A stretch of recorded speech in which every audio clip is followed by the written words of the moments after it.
si la justice était d'abord une question d'égale attention. Bienvenue dans ce deuxième épisode de La tête dans les nuages et des mains dans le cambouis. Et aujourd'hui, je vais vous parler d'un philosophe politique constitutionnaliste américain moins connu que John Rawls, Ronald Dworkin. Selon lui, aucun gouvernement n'est légitime s'il ne fait preuve d'une attention égale pour le destin de chacune et chacun des citoyens sur lesquels il prétend exercer son autorité. Attention égale, pas égalité des revenus, pas égalité des talents non plus, et encore moins, selon Dworkin, égalité des résultats. Attention égale. Ronald Dworkin pose cette phrase comme une fondation. Et elle change tout.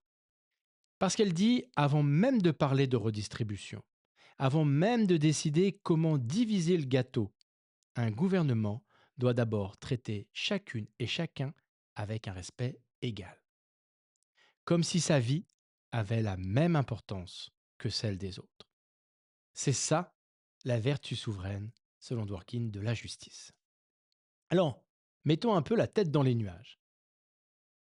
Ronald Dworkin prolonge la réflexion de John Rawls, mais il soulève des réserves. On peut le lire dans ce livre, qui est son livre majeur, Sovereign Virtue, The Theory and Practice of Equality with My French Accent. Toujours My French Accent. Alors, c'est un livre assez complexe, avec une traduction en français, par ailleurs, mais que je trouve moins bonne que la version originale, notamment à cause d'un pouvoir métaphorique un peu moins important. Voilà, petit conseil de lecture, lisez-le en anglais si vous le pouvez.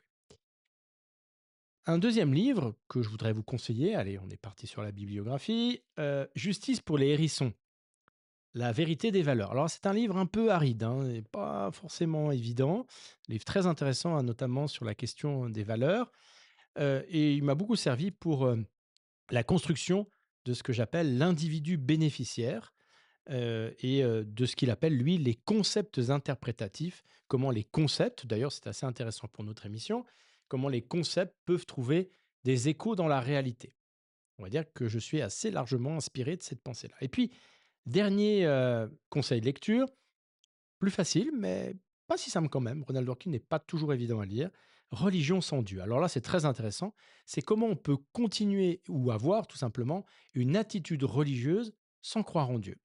Comment finalement on peut se sentir petit dans l'univers et contempler les étoiles, le ciel, et avoir une forme d'humilité à l'égard de ce qui nous dépasse.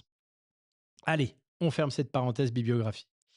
Ronald Dworkin prolonge donc la réflexion de John Rawls, mais il soulève des réserves. Rawls défend l'équité, la justice comme équité, nous l'avions vu. Dworkin dit non, c'est l'égalité qui doit être l'horizon moral. Et cette égalité n'est pas un attribut des gens, c'est une façon de les traiter. C'est en somme une attitude politique du gouvernement. Alors pour Dworkin, l'égalité d'attention, c'est la vertu suprême, souveraine de la justice sociale. Elle fait d'ailleurs un peu figure d'espèce menacée. Tout le monde l'oublie, mais elle est vitale. Pourquoi ? Parce qu'une nation riche, inégalement distribuée, ne peut pas maintenir l'égalité d'attention.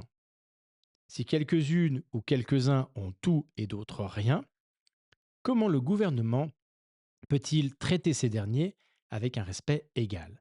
C'est impossible selon lui. Donc, l'égalité d'attention exige une forme de redistribution. Pas pour l'égalité des résultats, mais pour que chacun puisse croire que son gouvernement le respecte autant que les autres. Cela peut être la base de son contrat social. Alors Dworkin construit ça autour de deux piliers. Premier pilier, égale importance. Cela signifie d'un point de vue objectif qu'il est capital que la vie de chacun soit réussie, qu'elle ne soit pas gaspillée. Peu importe les talents, les origines, les traditions, chacun compte pareillement. Mais ici vient le paradoxe. Dworkin reconnaît que les gens sont différents. Ils ont des talents, des backgrounds, des capacités différentes. Rappelez-vous que John Rawls, derrière le voile d'ignorance, gomme ces différences. L'égale importance, ici, n'efface pas ces différences. Deuxième pilier, la responsabilité spéciale. Chaque personne a la responsabilité spéciale de décider elle-même ce que le succès signifie pour elle et d'essayer de l'atteindre selon ses ressources. C'est sa responsabilité, pas celle de l'État, de définir sa vision de la vie bonne. Alors mettons un peu les mains dans le cambouis. Partons de l'expérience de pensée de l'île déserte que nous propose Ronald Dworkin. On ferme les yeux et on imagine un groupe de naufragés qui arrivent sur une île déserte. L'île a des ressources abondantes, terre, fruits, outils, aucune population indigène. Ça limite un peu le problème. Aucun non plus espoir de secours à court terme. Il décide alors que la justice demande une égalité initiale. Il donne à chacune et chacun une quantité égale de coquillages. Pour autant, je vous rassure, on n'est pas au Club Med. Disons 100 coquillages chacun. Ces coquillages n'ont aucune valeur en eux-mêmes. Ils servent de monnaie d'échange. Ensuite, chaque ressource de l'île est mise aux enchères. La meilleure terre fertile, les outils, les abris, les vergers. Chacun utilise ces coquillages pour acheter ce qui correspond à son projet de vie. L'un rêve de devenir paysan. Il enchérit haut sur la terre fertile. L'autre veut être artisan. Il dépense ses coquillages en outils. Un troisième, peu rêveur comme moi, rêve de poésie. Il réserve alors ses ressources pour du temps libre. Quand tout est divisé, Dworkin propose un test. Quelqu'un envie-t-il les ressources de quelqu'un d'autre? Si personne n'envie personne, si chacune ou chacun préfère son panier à celui des autres, alors la division était juste. Pourquoi? Parce que tout simplement, c'était notre responsabilité d'enchérir. Tu as choisi, tu ne peux pas te plaindre du résultat. Alors c'est ce que Dworkin appelle le test de l'envie, test d'envie, test de l'absence d'envie. Ce test traduit l'idée centrale de Dworkin, l'égalité des ressources. C'est d'abord égaliser le point de départ, puis laisser les gens libres de leur choix. Pourquoi l'absence d'envie est-elle le test? Parce qu'elle vérifie deux choses à la fois. D'abord, personne ne peut dire j'ai eu moins au départ. Non, tout le monde a eu la même quantité de coquillages. Deuxième, personne ne peut dire c'est injuste que tu aies plus que moi. Non, tu as choisi consciemment d'enchérir davantage. Tu en acceptes alors les conséquences. L'égalité d'attention, que le gouvernement te respecte, elle existe. Pas en égalisant les résultats, mais en te donnant le même point de départ et en te traitant comme quelqu'un qui peut faire ses propres choix. Allez, on en est au moment des questions. La confrontation un peu au mur de la réalité. Donc 3 questions pour débattre, intérieurement ou avec vos amis. Sur l'île, tout le monde commence avec les mêmes coquillages.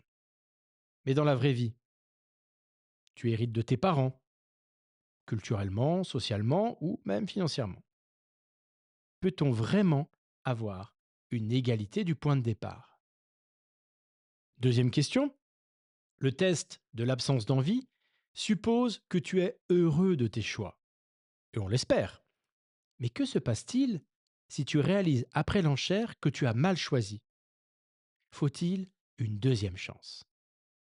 Et puis enfin, troisième question, Dworkin dit responsabilité spéciale pour décider ta vie bonne. Mais les talents naturels, pêchés, cultivés, créés, ne sont-ils pas eux aussi inégalement distribués et autant que les ressources? Alors, l'île de Dworkin nous montre une vision de la justice, notamment égaliser les ressources externes. C'est le point de départ. Respecter les choix de chacun, ne pas compenser l'échec, mais à une condition, que cette égalité du départ soit vraiment réelle et que chacun puisse croire que sa communauté le traite avec attention égale. Vous avez vu où je veux en venir. C'est facile sur une île, mais beaucoup plus difficile dans le monde réel. Mais notamment, Ronald Dworkin l'envisage avec un autre mécanisme, le mécanisme des compensations des handicaps.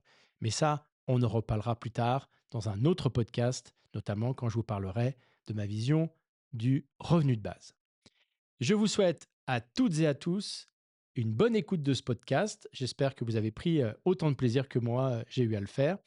Et à bientôt pour un nouvel épisode de La tête dans les nuages et les mains dans le cambouis.